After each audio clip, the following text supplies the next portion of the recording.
वाशिम जिल्ह्यात महिलांच्या सुरक्षेचा गंभीर प्रश्न पुन्हा एकदा समोर आला आहे। एका माजी सैनिकाच्या मुलीचा मानसिक छळ करत तिच्याकडे पैशांची आणि शरीर सुखाची मागणी केल्याचा धक्कादायक प्रकार उघडकीस आला असून या प्रकरणी महाराष्ट्र माजी सैनिक महामंडळातील एका सुपरवायझरवर विनयभंगाचा गुन्हा दाखल करण्यात आला आहे।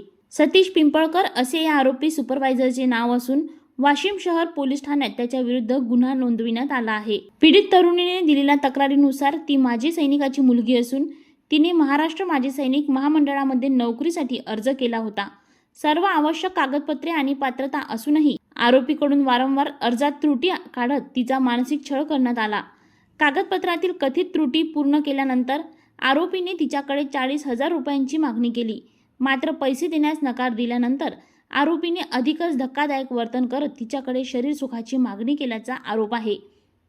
तसेच पीडितेसोबत अश्लील संभाषणही करण्यात आल्याचे तक्रारीत नमूद करण्यात आले आहे। या प्रकरणी वाशिम शहर पोलिसांनी सतीश पिंपळकर तसेच इतर संबंधित व्यक्तीविरोधात विविध कलमान्वये गुन्हा दाखल केला असून पुढील तपास सुरू आहे।